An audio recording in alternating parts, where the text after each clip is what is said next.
What is going on, guys? My name is Tefty. Welcome to Dank Talk number 29. We got BlueWestlo here. What up? And VersusTheStream. Hola. We are going to talk about things, guys.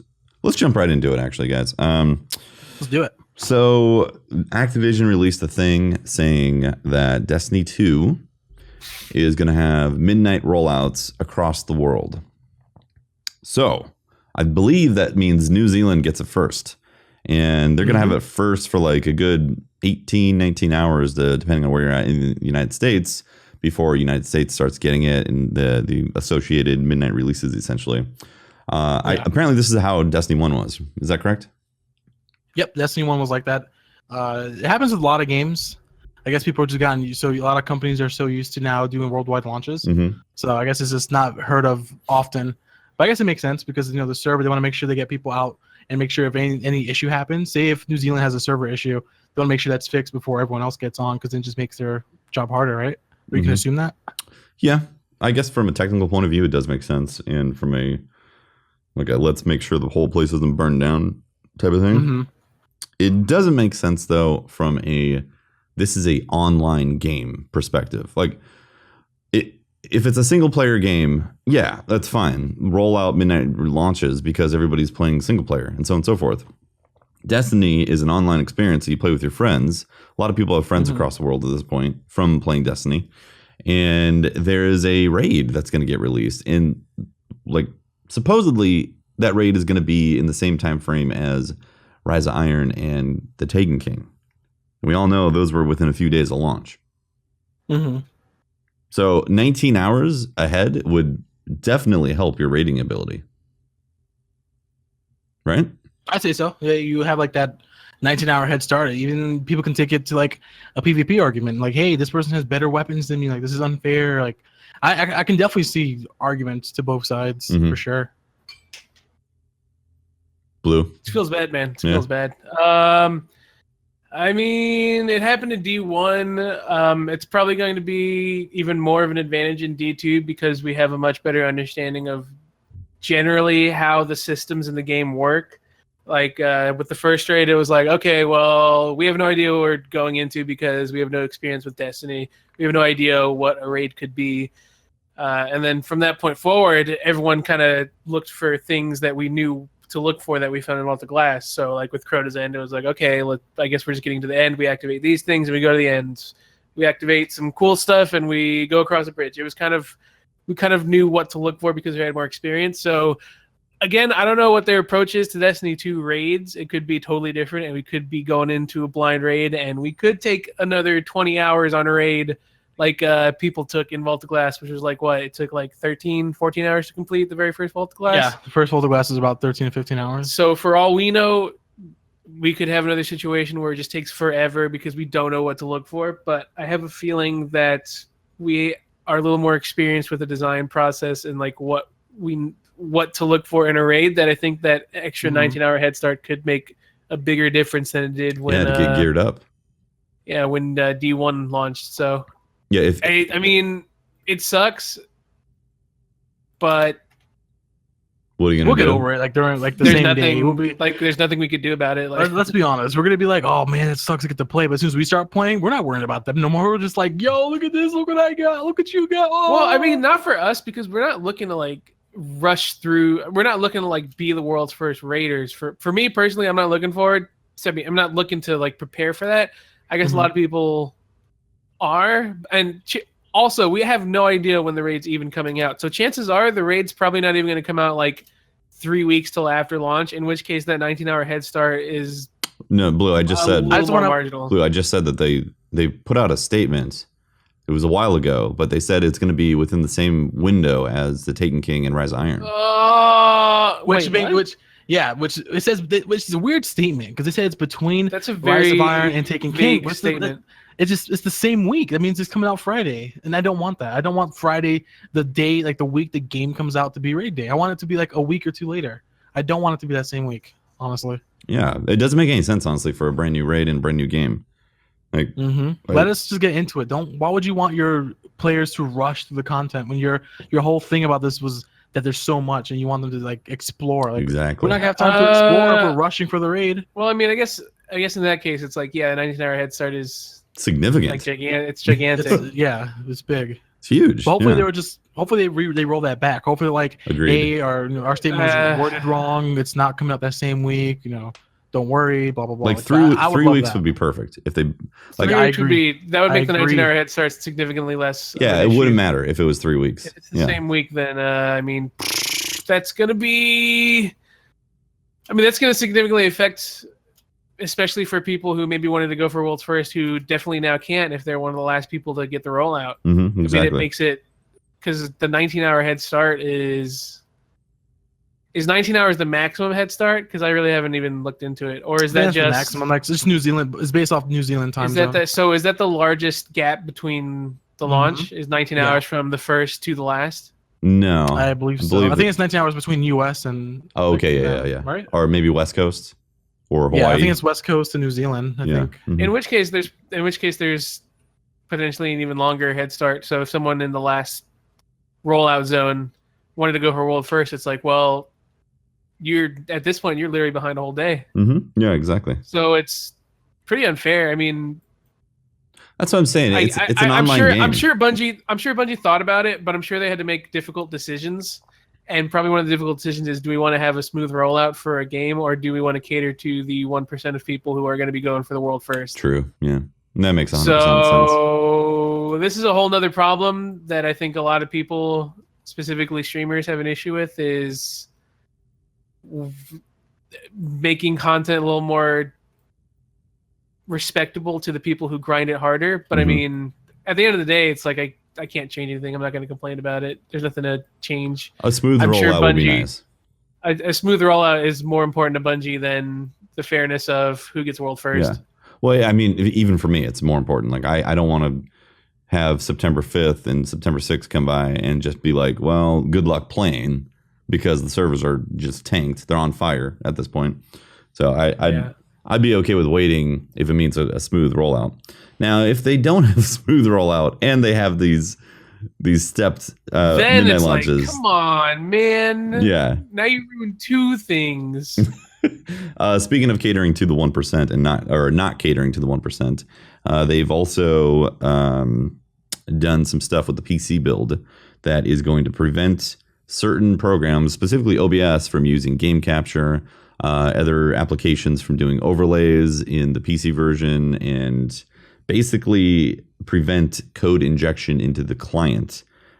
This got pretty controversial on Twitter. A lot of people having some issues here. Pretty controversial. Pretty controversial, yeah. So, what do you guys think about that? I mean, the biggest thing to it was that a lot of people just don't know about certain ways to do these things. So a lot of the anger comes out of, I don't want to say ignorance, because a lot of people take ignorance as I'm like, definitely I'm not ignorance, because I have it's very more good, like it's just that as to why it's not. There's so many different options, but that we were unaware of. Like myself, there are things that I've been streaming for years, and there's still things I didn't know you can do to capture footage. And I think that alone can make people angry, because they just automatically assume, oh man, because I'm so used to doing it this way, there's no way I can do it. You know what I mean? Yeah. So I can understand the lash out, but I do think people should definitely take time and research a little bit, and just talk to people like Tefty, where he can explain a way around this whole controversial quick reroutes issue to not have to do game capture. Window capture is still good. Obviously, you can still do that, but your performance goes down if you window capture. For those wondering, you can actually still use a capture card inside your PC. So if you're already streaming with a console with the PC setup, then you're basically set up. The only thing you might have to do is maybe get an HDMI splitter, or learn how to mirror your signal from a display port to an HDMI out, and then send that into a capture card to then use an OBS on the same PC. And that way you can bypass this whole not being able to inject into the client base for Destiny 2. Yep. So it's one of those things where I do recommend people do a little bit of research. I'm sure you're gonna see a lot of videos from YouTubers in the next week or two explaining ways around it, ways that you can continue to capture this footage without getting big hits to your CPU and GPU. Because like Tefty was saying, playing in windowed and stuff like that does playing a borderless window and borderless full screen doesn't take up more resources. It'll take up GPU and CPU, and that affects your OBS capture. So definitely do some research, find out ways you can do this. Tefty explained to me that you can actually do it with, like, if you have an internal capture card, you can do it that way. And there's way more. There's like a different way, like a very, how can I say it? You have to have actually someone explain it. So maybe Tefty can come out with a video and be like, "Hey guys, this is how you do it," and boom, a video, you say, huh? A video. Does Tefty have a video that helps people with this? No, not right now. Thinking emoji. Blue, what's your thoughts? You said you had some opinions. I mean, so besides the fact that you could just use window cap, it takes up more resources though. For me, it makes the entry level to streaming PC for Destiny a little bit wider, which was kind of like, it's a first world problem type thing, but I think it's still an important first world type problem thing. It widens the gap. Obviously, if you want to do the HDMI split option, you're going to need a cap card for your PC. Just, the entry level gets a little bit wider, but at the end of the day, I guess if you're going to take this seriously, you're probably going to be going for more than just what like an i5 processor, like 960 PC anyways, so it's not that big of a deal. I was mostly worried about the fact that a lot of console competitive players are going to be going into the PC market, and not everybody is going to be looking to get like the $2,000 model of the PC. That they're just looking for something that will work. At the end of the day, though, I mean, if you're streaming, unless you've got that $2,000 PC, you're not going to be running the game on max settings anyway. So you should be running the game on settings that should be like burning through your CPU regardless. It just widens the entry gap a little bit, which is whatever. I'm kind of past it already. But you could use shadow play to like. Well, if you're a new streamer, you could just use shadow play instead. If you like. So shadow play is not bad, but I don't really want to get in that conversation right now because there's a whole lot of reasons why OBS is more beneficial to a streamer than using shadow play. But let's say you're a brand new streamer. Like a lot of people start out on console, and the console doesn't have things like notifications and all that to pop up like Streamlabs that OBS has. And you can still make a following via console doing that. Like Ab, you streamed on console for a long time, right? Yeah, Blue did as well. So me and Blue started off streaming from console. Yeah, and shadow play is essentially the same type of thing where, you can hook up a microphone and capture the game. And if you're just brand new and want to start streaming PC Destiny 2, that is the most effective, straightforward way to do it. Well, I'm not, but I mean, I think everyone knows, like, if we're talking about like, because the argument for it is that, okay, well, if you're a streamer, you're going to be more serious about this than just going baseline, right? So that's kind of putting it at the baseline that everyone is saying, well, why are you at that baseline? Because eventually you're going to be going for a more professional stream setup anyway. So for that reason, OBS is more valuable for a lot of different reasons, which, I mean, you already said shadow play is the baseline. Like, if you just want something cool to stream with and just stream to your viewers and make a following, like, is what it is. But if you're already a streamer right now, though, then you most likely have the setup. You already have the capture card. Yeah, that's the most likely. So, I mean, this argument can go so many different ways, and there's really not a good answer for people who don't have the perfect setup or don't have the setup that hits that minimum that allows you to do windowed cap without taking a big hit on performance. So for those people, it sucks, but at the end of the day, it's like nothing's going to change, so I'm not really going to fight it. Right. Well, I think, like, again, if you are streaming right now and you're using game capture, or I mean, if you're using a capture card on a streaming rig, that means that the streaming rig probably is powerful enough to run Destiny 2 at minimum, which those aren't the people that are complaining, admittedly. Okay, yeah. For me, the people who I've seen, and the reason I had a problem with it is for the mid-range streamer, which the reality is most streamers right now are mid-range streamers who don't have $2,500, $2,000 PCs. I know a lot of them do, but most people who stream a lot of games like Overwatch aren't running like these crazy nasty rigs.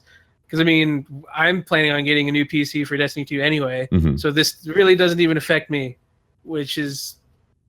But people that didn't stop people from getting pissed at me, like, "Yo, you fucking noob, just get a better PC." It's like, I mean, I am, but like, I'm more worried about the people who this does affect. So, all right, that isn't going to change. I'm not going to fight it. I mean, like I said, there's definitely ways around it, though. There's definitely ways around and it, and they don't involve having another brand new PC. Like there's ways that they're going to cost maybe $100, maybe $200 if you don't have a capture card already. But it's definitely doable and to not impact your PC heavily. And like I said, it just acknowledging all of that, which is 100% true. It just adds a little bit of a bigger entry point, which at the end of the day is just like an extra $150 depending on how much you want to spend. Yeah, exactly. And use window cap. If you have a PC that's not exactly that can barely run D2 and stream, I mean that window cap could potentially make or break what you want to do with your stream. That sucks, but there's options, and unfortunately those options include money, but is what it is. If you're serious about streaming Destiny 2 or anything like that, or serious about pursuing the career of it, quote unquote, that's just kind of where it's at. Yeah, you're gonna have to put money into it regardless if you're serious about it. But again, you don't have to put money into it, and you can use Shadowplay. And I know it does take away some of the nice features like notifications, all that from OBS, but it is an option. It does still exist. On the YouTube side of things, I'm definitely going to be doing Shadow or whatever. It's not even Shadowplay anymore. It's GeForce Experience, whatever they want to call it. On the YouTube side of things, I don't do too many YouTube videos. I only do them probably once every 2-3 weeks. I'm definitely going to be utilizing that from now on. Shadowplay is nice. That's what we used at E3. Like the 4K capture was Shadowplay. Because it's the best way to capture it. Like it's factually the best way to capture it now. So yep. Which is why I'm going to be using it for YouTube now. So for YouTube, instead of OBS, you'll be using Shadowplay to record PC games, or specifically Destiny 2? No, specifically for Destiny 2 because of the fact that it does what Game Capture used to do. It hooks directly into the game, essentially. Okay. So that's why the GeForce Experience, quote unquote, whatever that is what it's called. That's why. I think the recording is called Shadowplay, though. It used to be called Shadowplay, but because GeForce Experience is the optimization app that installs it. Yeah, I don't think it's still called Shadowplay anymore, though. Oh yeah, is now the new Share Overlay. Share Overlay as part of the GeForce Experience. Something like that. I don't know. Yeah, so it's a good way to record. It really is. I believe it hooks in via the API. So instead of directly injecting into the code, it's an API thing that's able to record the actual footage. Yep. But something that we didn't mention though, because we've been talking about streamer issues, which is a small percentage of the Destiny 2 population on PC, is that the PC version is going to most likely be a safer place. Less hackers, less people doing malicious things to the code base because of this. It definitely fixes a lot of issues. It's not going to completely eliminate hackers at all, but it is going to cut down on really easy aimbots that like a 12-year-old could do. Yeah. I mean, personally, is it going to stop? Is it going to stop? Is it going to stop every 12-year-old from using an aimbot? Probably not. Is it going to make it less accessible? Yeah. So. Yeah, I mean, in my opinion, I think that's a good thing because that means 99% of the population is going to have a better experience because they lock the client down. Yeah, I mean, security over everything. The part of me that was worried is that they talked about how they had a lot of confidence in there not being a whole lot of hackers in general. This cutting down, or this, I guess, limiting the third-party integration is a really good barrier, but I think it also shows me personally that maybe their security was not as, I guess, effective without this. Yeah. So that could be a possibility. I'm not saying it is, but that's the vibe that I got, which at the end of the day, security over everything, which is good. So, well, the way I look at it is there's no dedicated servers, which sucks, but that means that there's no dedicated server side to rectify any kind of like issues with the client. Yes, exactly. So they have to, they have to have the client as pristine as possible. A lot of people do refer Overwatch because it is within the same Blizzard app. That is another benefits of these dedicated servers is they have a lot more control over these types of things. And Overwatch doesn't need to necessarily get rid of these third-party integration because Overwatch itself already has ridiculous amounts of servers dedicated to Overwatch. So and they check the client as they're playing. They say, is this client tampered? And if it is, then the server takes note and does things and all that, where it's in a peer-to-peer environment, you can't have that. So they have to make sure the client is locked down as much as possible. So this is almost a necessity in many ways. So unfortunately, because of the fact that they don't have these dedicated servers, it is peer-to-peer or a hybrid of cloud-based. All that hoopla that I have no idea what they're talking about, but they have assured me it is there. Yep. The blend or the hybrid of connections. So hybrid connections. The hybrid connections. Hybrid peer-to-peer experience is still peer-to-peer. Thanks. Still peer-to-peer. But yeah, I mean, it is what it is. It sucks for several people, but unfortunately, it's gonna continue to suck. So there's options to go through. Yada yada, all that good stuff. Yep. Well, that's kind of what's happening with Destiny 2. You guys want to talk about Fortnite? Oh, Fortnite, you say? Fortnite. The Knights of the Forts. Fortnite. Fortnite got a new update. Yes, if you guys didn't know. When was this? Like Thursday, was it? Was it Thursday? Yeah, I think it was Thursday. Yeah. I think it was about Thursday morning. Fortnite got an update. It wasn't like anything like crazy big. It was a lot of bug fixes. It was small little things that, keep a little hopeful. They did something that pissed off a lot of people, but people do forget they signed up for an early access game, so they have to expect things to happen like this. So for those who don't know, Fortnite had a big update which pretty much changed the land for the second, third, and fourth area that you go to. And you create this crazy shield, this crazy fort called the Storm Shield Defense Fort, and they pretty much wiped out everyone's fort. So if you built the fort on the second one? on Plankerton, on the second place, Plankerton, Canny Valley, if you created a fort there, it's gone. And they did this because they were changing some of the terrain because I guess for difficulty spikes later on in the levels, because you can do like level 4, 5, 6 Storm Shield Defense. So pretty much they took all your materials, they put them in your storage. So you still have your materials. Oh, that's nice. Took away all the structure itself. So you wouldn't be negatively affected when that terrain changes. I personally didn't mind it because I was like, okay, I expected things like this with early access. Yeah, exactly. And I also had knowledge of them doing this stuff like this during the closed alpha. And I also took it as a good way to take my current knowledge and apply it to my fort. Like I just learned how to funnel husks and zombies to specific areas. So I took it as a way to make my base better. Yeah. A lot of people don't feel the same way. A lot of people were angry about it, like, oh, I'm not gonna play it.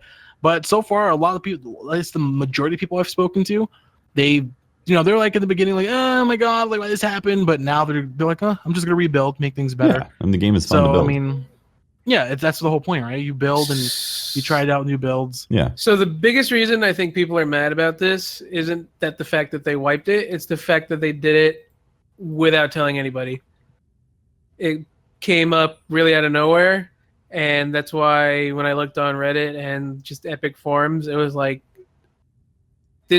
people thought it was unintended, but Epic was like, yeah, this was intended, but we didn't communicate, so we're sorry, guys. So, I mean, for an early access game, I mean, this is true. You do need to understand you are in early access. There's going to be a lot of things always changing. I know this from firsthand with Paragon because the game is like not even the same game as it was even 4 months ago. It is always changing. Communication is pretty important, so I think Epic really dropped the ball on that. But end of the day, early access.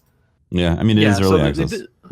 They've done a really good job communicating what they're doing, but I do agree they should have said like a couple of days at least before the update went out was, hey, because of the data you guys have given us from you playing so far, this is what we have to change. So do prepare for your forts to go away, because it's all based off of data they've gathered as of difficulty, how hard the game got at certain levels of the storm shield defense. So I do agree they should have definitely said something about that, like told us beforehand to avoid the entire situation. But it was expected. And they also released like small things in the menus and like those little things, a lot of bug fixes. Yeah, a lot of bug fixes, and they did tell us that more is coming, like way more. They're doing a good job telling us what's to come, which is pretty cool. Do you know what is to come? Because I actually don't. They said they're working on a new event. So right now, if you guys play the game right now, you're going to be in the Founders event, meaning you're going to be obtaining Founders coins, which can be used to get exclusive Founder llamas. Yeah, so that's going to go away. They said within like a month, like the end of August, early September. Oh, really? And a new event's coming. So they said it's to be new ways to play, new missions and stuff like that. They said it to be way bigger than what it is now. So it's to be really cool. They said they're working on more story stuff, because if you go to the Canny Valley, the story isn't finished. The quest does stop at some point. And that's Area 3 for people that don't know. The third area. And what's crazy is 0.03% of the players have made it to Area 3. 0.03. Wow. So you don't have to worry about you getting there anytime soon and getting stuck. And that's mostly because the game has a really bad progression issue at some point. Yeah. Because like we spoke about this last time with the llamas and stuff like that. But thankfully that's an easy fix. They come up with a good way to fix it. Blue gave off a great example of how they could fix that, and a lot of people agree with it. Maybe Epic will do it. Yeah. But you don't have to worry about going to the third place anytime soon, because it's a lot of grinding. There's a lot of materials you want to get and stuff like that. So that's pretty much what's happening. They're going to be adding story stuff. They're going to be they actually sent out a survey lately. Make sure you guys check your emails, because they do want our feedback. The feedback is going to shape the game for the future. So go all out. They want you to be as critical as possible. They want you to just tell them how you feel in every way. So please do that, because they're asking questions. They're listening, and they're asking us what we want next. Like if there was one thing we wanted, there's a huge list of the options there. I personally chose to have it so we can craft and look at our backpack in the main menu, because I know that's something realistic. That's something I know they can do sooner than adding like a completely new hero and stuff like that. So definitely look at your email, see if you have the survey, talk to them, give feedback on the top right hand. There's like a little box in the top right main menu. So give them feedback, make the game better, because the game has a lot of potential. Huge amount of potential. I'm still addicted to it. It's super duper fun. My only issue with it right now is I feel like I am hitting a progression wall. Yeah, where are you at in the game right now? I'm still in Plankerton. Do you know what I'm page? trying to do way more. Page 6, I believe. Oh, really? Okay, I'm on like page 8, I think. Yeah, so it's a couple missions after you do your first bomb mission. But I feel like I hit a big progression wall, because the game doesn't really. At some point, you start to get less V-Bucks from like your missions and daily quests. So you're not getting those llamas very often. They'll give you like new survivors or new heroes and weapons. You don't feel that sense of you're getting stuff. So far, the only thing that has kept me feeling like I'm getting new things are the storm chests. Have you found one of those yet? Yeah. Storm chest, yeah, of course. So for those who don't know, the storm chest is a chest you'll find in the world, I think starting at level 28 missions and up. And the goal is when you activate it, you have to kill 25 husks. If you complete that within a certain amount of time, it'll change to 50 husks. You complete that within the time limit, it'll change to 2 mist monsters. You do all that, and that chest has a chance to drop a full epic or legendary weapon, which is really cool. So you'll get like weapons that aren't used at all, and you'll probably save up for later, and it's really cool. So that actually makes me feel like I'm actually getting something in the game, and I wish the game had more of that. Like I wish enemies drop things. But yeah, I feel like I just hit a progression wall that's just taking even more grinding than I would like. Like I love the grind. Don't get me wrong, I love grinding, but some of it feels like it's, it's not there yet. Like it's not finished. Yeah, it's also not very obvious as well. And I do agree that there's things like I think they need to integrate schematics into the playing field. So when you get maybe say a storm chest, there's a chance that a schematic could pop out of there as well, which would make exploration very, very enticing. If like there's a chance you could get a schematic out of like a legendary or purple chest or something like that, then you'd be more excited to go find those chests and for sure pop them. You know, I think that'd be really dope. I'd like that. Yeah, and also like if you get like a level 5 chest or a level 6 chest after doing a mission, you should be maybe guaranteed a schematic as well. It doesn't have to be a good schematic, but it could be anywhere from like common to epic, maybe, and maybe reserve the legendaries for llamas specifically. Yeah. But then again, I don't know. I think if you could get a legendary out of doing a mission, then I think a lot of people would just grind missions, and it would be a good progression. It might, have to be super rare, and you'd have to possibly get level 6, but there would be that carrot of like, well, I might get the legendary, might get it, so you get that same feeling, and then have llamas that supplement it. Because I really like the llama system, but it is becoming fewer and far between at this point. Yeah, so I think it'd be cool to change it to a similar style of how we were used to in Destiny, where we're used to doing strikes over and over again to be like a certain gun or something. Exactly. So if they can implement that way with missions, but never implement 3 of coins type of system, I think it'll be really cool. Exactly. We never want to see 3 of coins ever again. Never bring a 3 of coins type system ever. Don't ever change the way we get like a rare weapon. Tired of RNG? Right. Let's just shortcut that. Don't shortcut it. We just want more ways to get it. You know what I mean? Like just make it fun. Make the grind fun, and we'll keep trying for it. Exactly. I agree. But I'm loving it. But like other than that, like it does feel like you said, far in between before I can get like new heroes, and I like it. They do say, and they do promote leveling up your heroes and your survivors. But one thing that like I've also shared with them was defenders. Defenders are practically useless. They don't. Leveling them up doesn't help up your home base rank, your total level. All they do is beg for ammo, and I feel like they need to definitely tweak them a bit. I think they should definitely make it so they come with their own gun, and it's not very strong, and you have the option to give them one of your guns. But they should also go around and repair things. I think that'd make it more useful if while you're fighting, they're repairing what's broken, and I think that entice us to actually want to use them, because right now I never use them. After that tutorial mission, I have never placed a single defender pad. Yeah, because every time I see someone use them, it's just straight, I need ammo, commander. I need ammo. I need ammo, commander. Like, so it's not fun. The defenders are a pretty useless feature at this point, but it is early access, and that's what they want our feedback. Yeah. So hopefully they do implement some ideas, and I could see defenders getting completely changed in like a few months. I can too. Yeah, for sure. Yeah, being completely different. I definitely can see that. Yeah. What I think they should. What level is your hero right now? My hero, my highest hero is 74, and that's because it's power a level legendary 74? hero from power level 74. Okay, what evolution? It's in its 3rd star, so it's like a couple levels after its 3rd star. Nice, yeah, same here. They did implement a new feature where you can remove those. You know how when you evolve a character and you can get like new stuff with them, like a new hat or like a backpack. They actually implemented a feature where you can toggle that on and off for people who don't want to like hide their character's hair or their face or something like that. So that's pretty cool. Wasn't anything like crazy big, but it's cool to see stuff like that happen.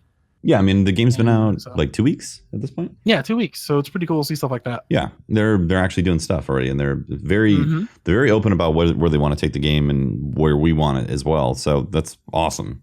It's great. Like I think the future for Fortnite is very bright. I can't wait to see more missions, more content. After they finish the main 4 areas, I'm pretty sure there's going to be more areas that they introduce and more stuff that they introduce in the game, like have seasonal content and all that. Yeah. Yeah, I'm looking forward to all that. Like it it has so much potential, and I want to just see more and more and more of it. So hopefully it doesn't take too long to see more of that. They did say a lot to be changed within the next 6 months. So who knows? Maybe we'll play Destiny 2, and then like after a week of playing Destiny 2 and come back, it may have like all this new stuff for us to get into.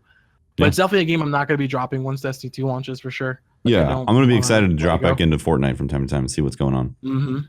Exactly. Yeah. Same here. Yep. But other than Epic has something cool going on. There's not just Fortnite. Oh yeah. It's not just Fortnite, people. Fortnite's not the only game Epic's been working on. Yeah. And Paragon first-person shooter MMO. Baby. The first-person shooter MMO Paragon. So I hear there's a big update, Blue. You want to drop the load of update all over us? Possibly the biggest update Paragon has ever seen. This game is really? I mean, this update pretty much makes Paragon look like what is basically a finished game. After a couple months, hopefully this update does really well. After a couple months, they said that they're planning on really, pushing the marketing for this game and and pushing it out that the game finally hitting that. Done. So, I mean, That's this huge. update is going to be gigantic. Obviously, we're finally getting like a real card system. Before, I think that was a really big problem people had was the card system was just weird and lackluster, and it was it wasn't pay to win. It was just play to win is basically what it was. Is there's no way to have all these good cards immediately. You have to play the game and get them. And unfortunately, you can't, like, if you're a veteran MOBA player, you couldn't just start playing the game with the best cards immediately. Like, you know, the most well-optimized cards. You had to start with terrible, terrible decks that clearly were not optimized to perform well. And it took very, very long to actually be able to get to the point where you could play at a high level because you had the cards to be able to play at that high level. I know Ab can speak with experience on that. When he had started Paragon, he had the worst cards. He couldn't. We wanted to build decks for him that would let him be the best hero, have the most impact he could possibly have. But he couldn't do that because you need to play the game to get all these cards. And especially before the Monolith update, especially before the card crafting update, there was no way to actually do that. The only way to do that was with RNG. Like, you had to get lucky if you got like a god card. So this new update doesn't exactly fix that, but it does make the fundamentals of the card system a little bit better. It makes the card system a lot more fun to use because right now the card system is just really basic and kind of bad. The new card system has a lot more effects. It has a lot more ties to like other MOBAs. It's a little more like with League of Legends, you have a lot of upgrades that gives you specific effects for heroes. There's a lot more variety in how you could build heroes. And with the card system right now, one of the biggest issues is that there's no build variety. If you're a carry, you're going to build like just straight pure damage. If you're a mage, straight pure damage. If you're a jungler, okay, you're going to start early with damage and then get some tank later. There's really only 3 ways to build, and none of them were like fun to build for. So the new card update makes deck building a lot more unique and a lot more fun, and gives a lot more variety to the heroes that you play, which is one of the biggest issues we've had for such a long time. Is there's no variety to how you play the game. Okay. And I mean, the cards look super dope too, so that's a big plus. The cards look fantastic, honestly. Like, it's night and day from when the cards, what they look like now to what they're gonna look like on Tuesday. Like, they look really, really cool. And they also did say they're gonna be working on, you know, the card crafting, because card crafting did fix a lot of issues with the game. It didn't completely fix the issue of you're probably gonna have to play like several hours and hours and hours of this game to be able to actually play to a high level, I guess, or to have the best build. Because with League of Legends or with Dota or anything like that, if you want to have the best build, you can just go straight for it, even if you're a new player. So that'll hopefully fix in the future. In addition, all the heroes are getting a bunch of rebalances. That's good, which right? is a little more specific to like the people who actually play the game right now. So when I talk about hero rebalances, people are like, "Oh, okay, like cool, I guess." Yeah, that's how I feel. But for me, like that's the biggest thing, because there's really not that much imbalance in the game, but there is a lot of reworks of heroes that are kind of useless, and there is a lot of like Iggy. Iggy's my favorite hero in the game, but he's sucked ass for like 9 months. It took that long to be able to. And he looks god now, yeah. And I never ever showed interest in him, and I want to play him all day. Like, he looks so good. So yeah, there's a lot of hero balancing updates, which is really, really awesome. Nice. The new card system is really the biggest thing that they have pushed for in this update. And if you look at any videos, the new card system looks like Magic the Gathering, except in a MOBA. It looks super dope. So do you think they're going to nail it with this, or do you think it's going to have problems that they need to fix in a few months?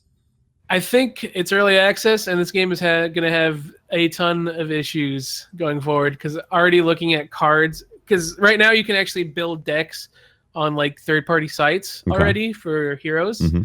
And looking at some of the cards we have, it's like, oh my god, this is going to be so broken. You know it's going to be broken, is that type of thing. Like, just ridiculous cards. And it's cool because these kind of card effects are in other MOBAs, which is cool. But Paragon is not the same as them, and it can't be like a copy-paste type of effect and expect it to work exactly the same as it does in other MOBAs, basically. So I think it's going to be a couple months before they actually nail it. But for the time being, I think it's a really big step forward.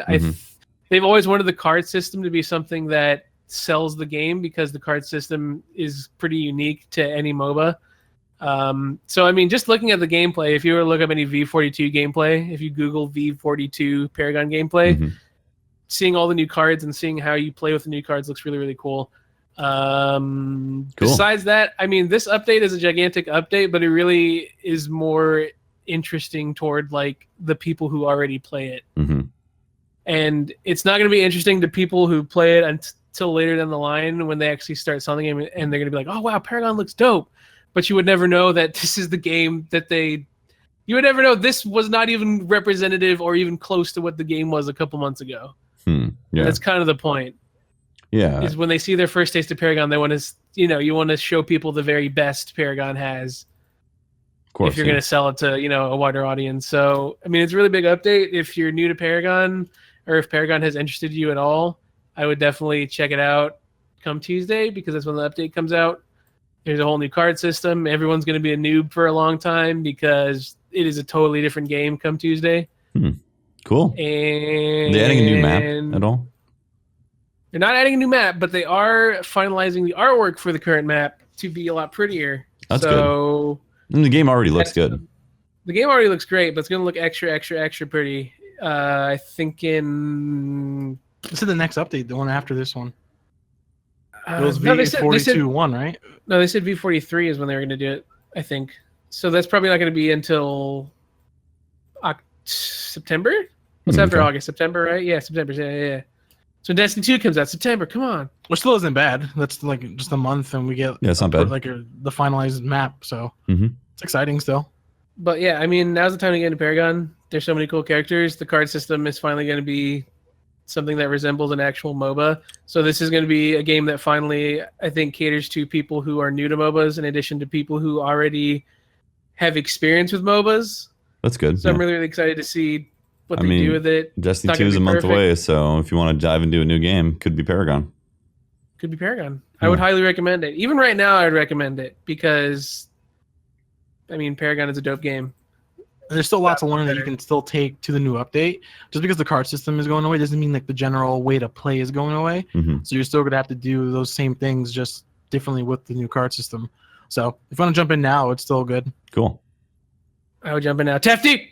Oh my God. I have a few people that you've promised bring me. It up. People always ask in your stream to play, but you never do. It's true. They also asked me to play Witcher 3.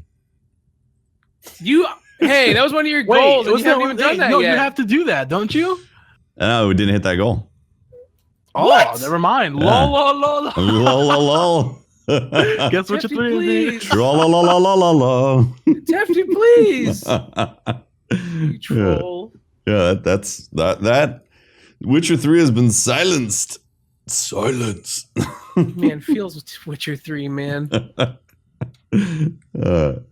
I've also been playing Warframe as well. That's a good free-to-play game as well. If you were looking for something to tide you over till D2. Guys, is that the podcast? Talk about Warframe. Tell me about Warframe. You want to know about Warframe? I do want to know about Warframe. It interests me, intrigues me. Do you like grindy games? I like grind. Man, Warframe's got a lot of grind. It's great. Hell yeah. The biggest issue with Warframe is that it's difficult for new people to get into. There's a lot of stuff going on initially, and I can say that by experience. I dropped the game back when it first launched on PS4 because it was just like, what am I doing? Like, the gameplay was super cool, but once you got the gameplay and choosing missions, I was like, what? So am I doing? I played also back in 2013 for like 2 hours, and then dropped it because I was like, and then what the fuck is going on? Yeah, and then I came back to it. I started watching some streams. Gotham Bromance, started getting into it as well. Saw that basically the essence of Space Ninja is being distilled into Warframe right now, and I jumped in. I recommend picking Excalibur if you're brand new. Like, Excalibur is a great Warframe to just get in. It's also can carry you through as well to in-game stuff if you want to get that far. And Excalibur makes you feel like a space ninja. You got this crazy blade. You basically have like Bolt Caster on your 4th ability. So you do that. Maybe pick a bow and arrow and some kunai knives. And again, then you learn how to bullet jump. Then you begin to feel like a space ninja. And the combat is really fun now. It really is. It's crazy.